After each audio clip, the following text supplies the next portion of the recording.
Revelio.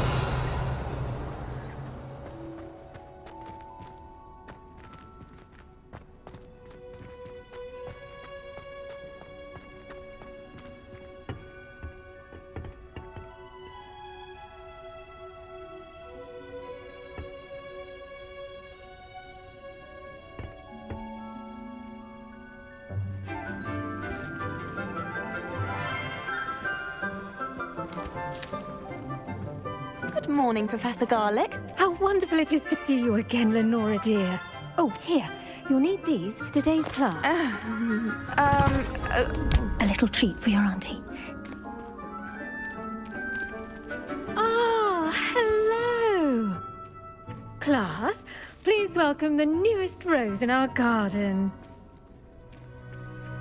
We do look forward to growing together. How thrilling it is to have everyone back together again. This year will be filled with enchantment and excitement, but the most important thing cultivated in herbology is knowledge. The prudent herbologist is no more afraid of the venomous tentacula than the bouncing bulb. Now then, today we will be acquainting ourselves with the mellifluous tuber known as the mandrake root. Accio. Let's see if we can't make our fibrous friends a bit more comfortable, shall we? First, let's protect our ears.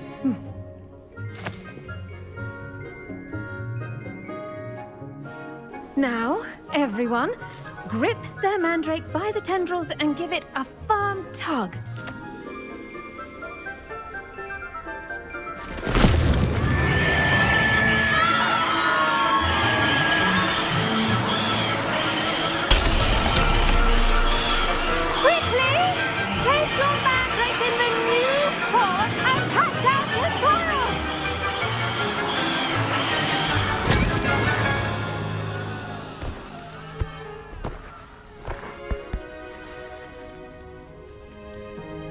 The soil should envelop the root like a warm, dirty blanket, putting the mandrake right at ease.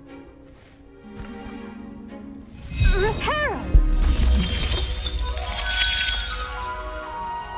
I'm very sorry about that. Yours was a bit mature, I'm afraid. All right then, off you go. Splendid work, everyone! Now, for our next task, we'll be planting dittany at our potting tables. You can all get started. I need to have a brief... I should think Professor Garlic would be more careful. The best time to plant a seed is last season. The second best time is now. I wonder if hippogriffs like knotgrass. Revelio.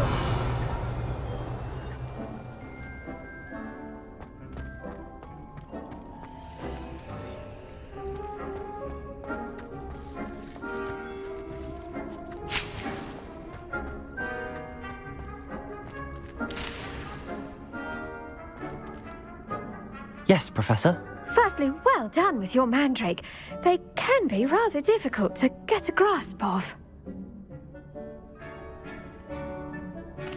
Actually, I enjoyed it. I couldn't help but catch your enthusiasm. How kind of you.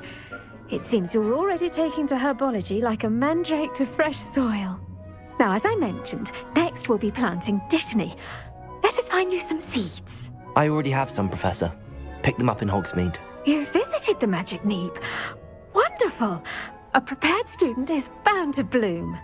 I've arranged for you to have your own potting table here in the classroom.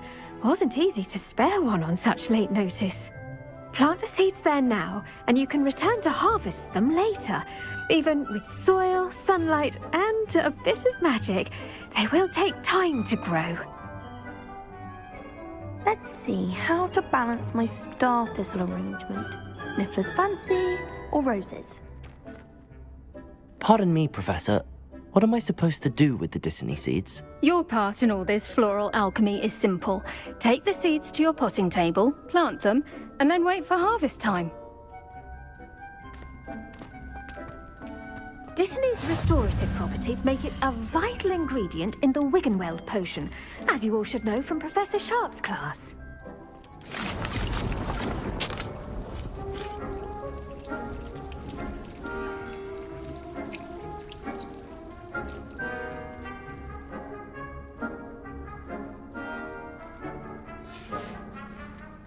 done! Once it can be harvested, your Dittany will be ready to use in Wiggenweld potion. I'll let Professor Sharp tell you about that. Now, what say we branch out? Introduce you to a different sort of flora, the Chinese chomping cabbage. You'll find that some plants are better suited to uses outside of a cauldron. The cabbages do get testy without something to chew. Fortunately, I have a dummy for them to gnaw on. Be a dear and let them have a good chomping. Yes, Professor. They're in the other greenhouse. It's just at the end of the footbridge leading out of this room. Your classmate, Mr. Pruitt, has kindly offered to accompany you. Come back and see me when you're finished. Oh, and mind your fingers. They do bite.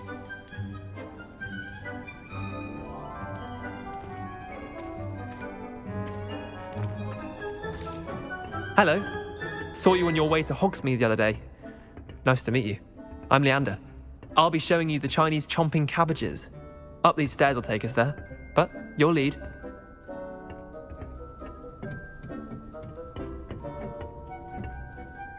Nice work in Defense Against the Dark Arts, by the way. Excuse me? Your duel with Sebastian! And he's good. Thinks he's really good. Revelio. You outright slaughtered him. It was brilliant. Oh. Well, thank you. Here we are. Home of the Chinese chomping cabbage. Go on. Grab a few of those cabbages. Now, see that dummy? Just toss the cabbages at it, and they'll do the rest.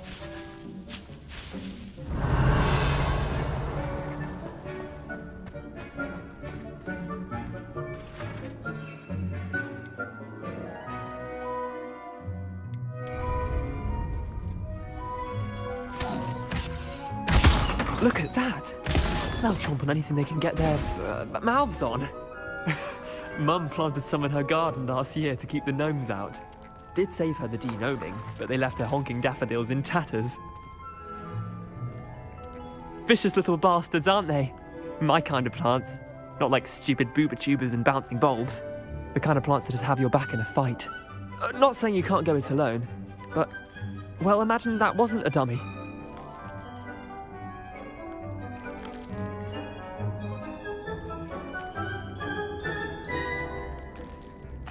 I suppose they could prove useful outside of the greenhouse.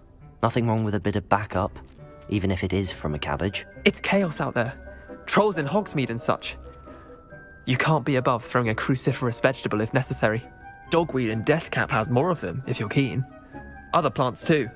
Ones your parents wouldn't plant in the garden. You get the idea. Anyway, we probably ought to head back to class. Take your time. I'll see you back in class. Revelio.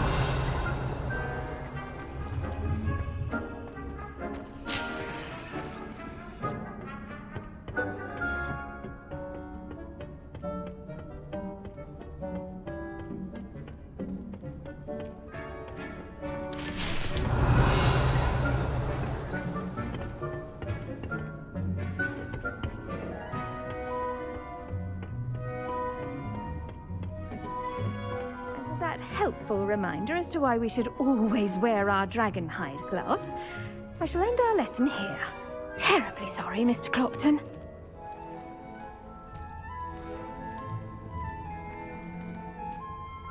I tended to the Chinese chomping cabbages, Professor.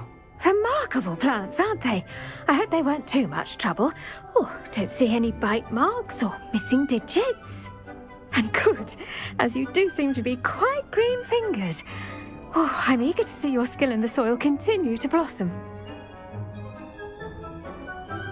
Magical plants have so much to offer. I'm eager to learn more. I'm glad. Herbology is a bounteous subject. Tend to your garden, and it will tend to you. Well, I suppose that's everything. Do come by for a chat sometime. I so enjoy checking in with my new students. Hope those mandrakes are really relishing their new pots. Only cost me my damned hearing. I do wonder about Professor. To make anything grow, we must first understand it. That goes for plants as well as friendships. Kindness and concern are as necessary in the greenhouse as in the Great Hall.